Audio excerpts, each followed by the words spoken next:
ଆଜିର ସବୁଠୁ ବଡ଼ ଖବର ଯାହା ସୁସମାଜ ହାତରେ ଲାଗିଛି। ପଟ୍ଟାମୁଣ୍ଡାଇ ପୌରାଞ୍ଚଳର ମହାଦୁର୍ନୀତି ଯାହା ସ୍ଥାନୀୟ ବାସିନ୍ଦା ଓ କିଛି ସମାଜସେବକମାନେ ଅଭିଯୋଗ ଆଣିଛନ୍ତି। ପଟ୍ଟାମୁଣ୍ଡାଇ ଅଞ୍ଚଳରେ ହେଉଛି ବିଭିନ୍ନ ଦୁର୍ନୀତି, ସେ ରୋଡ଼ କାମ ହେଉ, ବିଭିନ୍ନ ବିଲ୍ଡିଂ ବା ଟଏଲେଟ୍, ଏଭଳି କାମରେ ବାରମ୍ବାର ଦୁର୍ନୀତି ସତ୍ତ୍ୱେ ପୌର ପରିଷଦର ଅଫିସରମାନେ ଚୁପ୍ ବସିଛନ୍ତି। ବିଭିନ୍ନ ୱାର୍ଡ ବୁଲି ଦେଖିଲା ପରେ ଆପଣମାନେ ଜାଣିପାରିବେ ଯେ କିଭଳି ଦୁର୍ନୀତି ହୋଇଛି ପଟ୍ଟାମୁଣ୍ଡାଇ ପୌର ଅଞ୍ଚଳରେ। ଏହାକୁ କିଭଳି ଅଫିସରମାନେ ଚୁପ୍ ବସିଛନ୍ତି, ଆସନ୍ତୁ ପଚାରି ବୁଝିବା। ଆଜ୍ଞା, ପରିଚୟ? ମୁଁ ସଞ୍ଜୟ କୁମାର ପଣ୍ଡା, ପଟ୍ଟାମୁଣ୍ଡାଇ ପୌରପାଳିକାର ବାସିନ୍ଦା। ପଟ୍ଟାମୁଣ୍ଡାଇ ପୌରପାଳିକାରେ ଆପଣ 5 ବର୍ଷ ପୂରିଯିବ, କ'ଣ ସୁବିଧା ପାଇଛନ୍ତି ଆଉ କ'ଣ ଅସୁବିଧା ହେଇଛି ଆପଣଙ୍କର? ପଟ୍ଟାମୁଣ୍ଡାଇ ପୌରପାଳିକାକୁ ନିର୍ବାଚନ 3 ବର୍ଷ 4 ବର୍ଷ ପୂରିଗଲା, ଯେ କି ନୂଆ ପ୍ରତିନିଧି ମାନେ କାଉନସିଲର ମାନେ ନିର୍ବାଚିତ ହୋଇଛନ୍ତି, ଚେୟାରମ୍ୟାନ୍ ନିର୍ବାଚିତ ହୋଇଛନ୍ତି। କିନ୍ତୁ ପଟ୍ଟାମୁଣ୍ଡାଇ ପୌରପାଳିକା ପାଇଛି କ'ଣ? ପଟ୍ଟାମୁଣ୍ଡାଇ ପୌରପାଳିକା ଆମକୁ ଦେଇଛି କ'ଣ? ଏହି ପ୍ରଶ୍ନ ପଟ୍ଟାମୁଣ୍ଡାଇ ଜନସାଧାରଣଙ୍କ ମନରେ ଉଙ୍କି ମାରିଛି। ଆମେ ଯେଉଁ ନିର୍ବାଚିତ ପ୍ରତିନିଧିମାନଙ୍କୁ ବିଭିନ୍ନ ୱାର୍ଡରୁ ନିର୍ବାଚିତ କରି ପଠାଇଥିଲୁ, ଚେୟାରମ୍ୟାନ୍କୁ ନିର୍ବାଚିତ କରିଥିଲୁ, ସେମାନେ ଆମ ପାଇଁ କ'ଣ କରିଛନ୍ତି? ପ୍ରଥମ କଥା, ବର୍ତ୍ତମାନ ପର୍ଯ୍ୟନ୍ତ ପଟ୍ଟାମୁଣ୍ଡାଇ ପୌରପାଳିକାର 20ଟି ୱାର୍ଡର ରାସ୍ତା ଦେଖନ୍ତୁ ଜରାଜୀର୍ଣ୍ଣ ଅବସ୍ଥାରେ। ଗତ ବର୍ଷା ଦିନ ବେଳେ ସବୁ ୱାର୍ଡରେ ଡ୍ରେନେଜ ସୁବିଧା ନଥିବାରୁ ସବୁ ୱାର୍ଡରେ ରାସ୍ତାରେ ଆଣ୍ଠୁଏ ଆଣ୍ଠୁଏ ପାଣି ଜମିଥିଲା। ସେ 19 ନମ୍ବର ୱାର୍ଡ ହେଉ କିମ୍ବା 20 ନମ୍ବର ୱାର୍ଡ ହେଉ କିମ୍ବା ଯେକୌଣସି ୱାର୍ଡ ହେଉ, ସବୁ ୱାର୍ଡରେ ପାଣି ଜମିଥିଲା। ବର୍ତ୍ତମାନ ପର୍ଯ୍ୟନ୍ତ ପଟ୍ଟାମୁଣ୍ଡାଇରେ ଡ୍ରେନେଜ ସୁବିଧା ହୋଇପାରିନାହିଁ।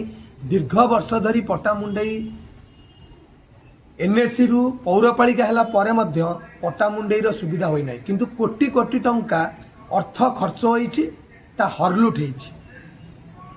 କୋରୋନା ଟାଇମରେ ସର୍ବାଧିକ ପଟ୍ଟାମୁଣ୍ଡାଇ ପୌରପାଳିକାରେ ହରଲୁଟ ହୋଇଥିଲା, ଯେ କି କାମ ନ ହୋଇ ଖାଲି ବିଭିନ୍ନ ଗୁଡ଼ିଏ ବିଲ୍ ପାସ୍ ହୋଇଥିଲା।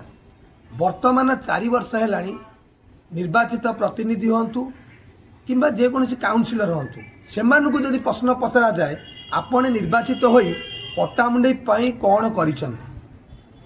କିନ୍ତୁ ମୁଁ ଭାବୁଛି ପଟ୍ଟାମୁଣ୍ଡାଇ ଜନସାଧାରଣ ହିସାବରେ, ଜଣେ ସାମ୍ବାଦିକ ହିସାବରେ ମୁଁ ଭାବୁଛି ପଟ୍ଟାମୁଣ୍ଡାଇର କୌଣସି ଉନ୍ନତିମୂଳକ କାମ ହୋଇନାହିଁ।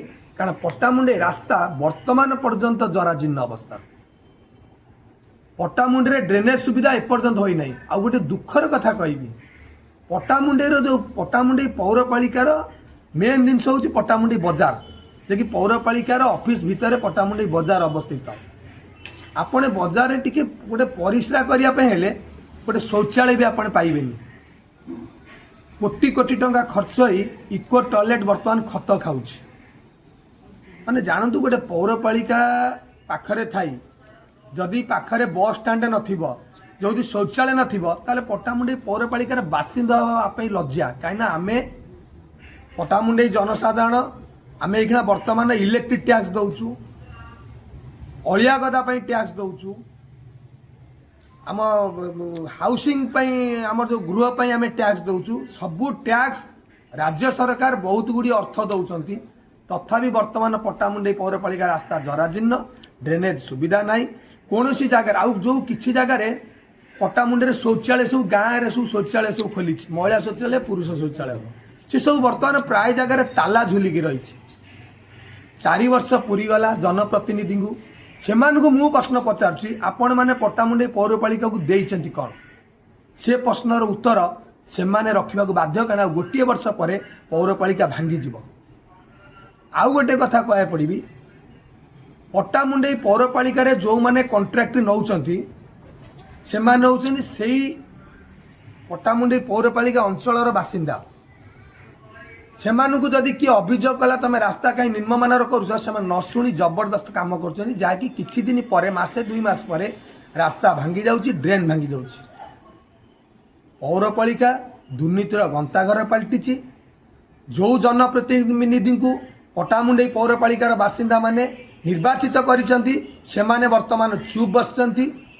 ତାଙ୍କର କ'ଣ ସ୍ୱାର୍ଥ ଅଛି ଯେ କି ପୌରପାଳିକାର ଉନ୍ନତି ହୋଇପାରୁନାହିଁ?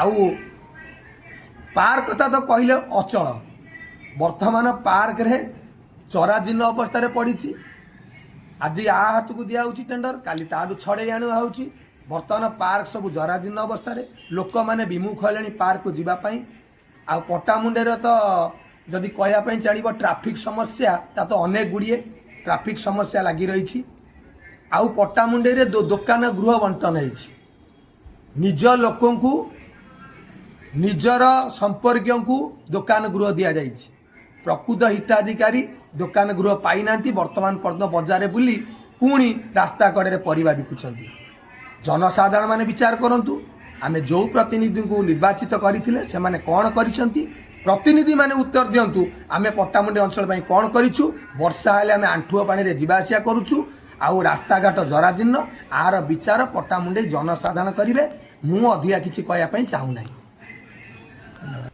आपन का परिचय अविनाश लेंका पट्टामुंडी पौर परिषद बासिंदा समाजसेवी पट्टामुंडी पौरपालिकार निर्वाचित प्रतिनिधि को 4 वर्ष पूरी गला और गोटे वर्ष पर पट्टामुंडी पौरपालिकार निर्वाचन हम आपण जड़े समाजसेवी जड़े राजनीतिज्ञ जड़े युव नेता कहले अत्युक्ति हम ना कि आपण कहतु जो 4 वर्ष पूरी गला जो प्रतिनिधि माने हूँ काउंसिलर हूँ चेयरमैन से माने पट्टामुंडी पौरपालिकार समस्त वार्ड में कौन सब सुविधा कर कौन सब असुविधा कर आज की दीर्घ 4 वर्ष होलानी लोक माने प्रतिनिधि जीतिकिना जाइथिले 4 वर्ष देखिए रास्ता घाट ठू आरंभ कर विभिन्न कथा अच्छी कौन जिन समाधान है ना रास्ता घाट वर्षा दिन देखिए ना नथिबा सब वार्ड रे जलावर्ण रास्ता घाट 20 वर्ष 4 वर्ष भितर जेतिकी पैसा गवर्नमेंट आसी देख सबू जाक रास्ता अधा खंडिया दिन बाहर रही कौन गोटे रास्ता भल अवस्था ना एक कला द्वितीय कथा हूँ पट्टामुंडी पौर परिषद